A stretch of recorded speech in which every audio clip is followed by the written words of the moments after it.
موږ اکثره د خپلوانو مخې ته ګناهونه نه کوو، پوهیږو چې زموږ احترام، عزت او اعتماد به د هغوی په نظرونو کې کم شي، او ډېر ګناهونه داسې چې موږ ته بیخي ګناه نه ښکاري، عادت شوي یو ورسره. صحیح ده په دنیا کې خو به یو انسان د خپلو ملګرو، دوستانو، بچو مخې ته ګناهونه ونه کړي، الله تعالی موږ ته ګوري او د الله تعالی نه نشو پټېدی.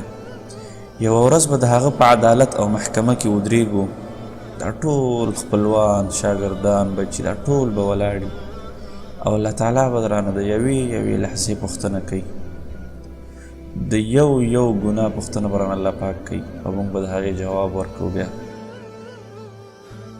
صحیح د انسان ضعیف ده، کله ناکله ترې ګناهونه کیږي، زنا، غلا، قتل، ملاوټ، غش، هر څه کوو.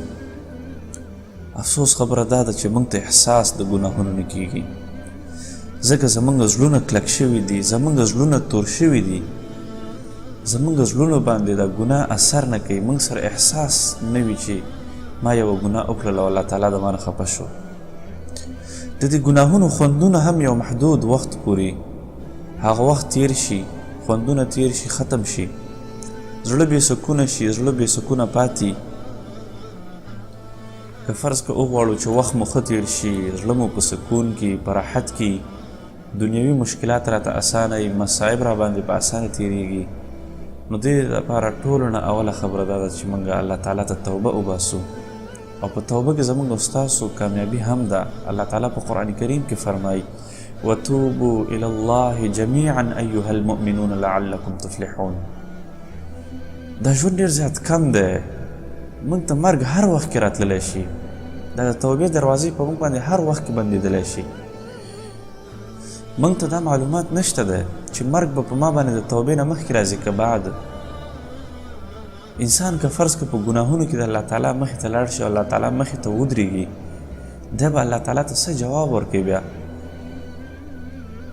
موږ دپاره اوس هم د توبې دروازې کلاوې دي، تر څو پورې چې زموږ په بدن کې ساه وي، تر څو پورې چې موږ ژوندي یو، موږ د خپلو اعمالو محاسبه ځان سره کولی شو، موږ الله تعالی ته توبه ویستلی شو. چې کله زموږ ساه ووتله، بیا زموږ هغه موقع د لاس نه لاړله، بیا به موږ الله تعالی ته په هغه حالت کې ودرېږو چې کوم حالت کې د دنیا نه تلي یو. که فرض که یو انسان یو ځلې غلطي وکړله، ګناه یې وکړله، ده ته پکار ده چې الله تعالی ته توبه وباسي. ده بیا غلطي وکړه، بیا ورته پکار ده چې الله تعالی ته توبه وباسي.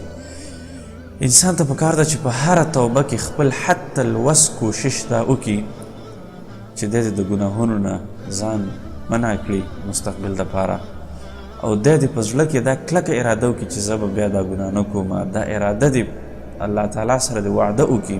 که فرض که یو انسان د ځمکې نه تر اسمانه پورې ګناهونه وکړي، ده ته بیا هم د الله تعالی د رحمت نه ناامیده کېدل نه دي پکار. الله تعالی په قرآن کریم کې فرمایي لا تقنطوا من رحمت الله، د الله تعالی د رحمت نه کله هم ناامیده کېدل نه دي پکار. ان الله یغفر الذنوب جميعا انه هو الغفور الرحیم.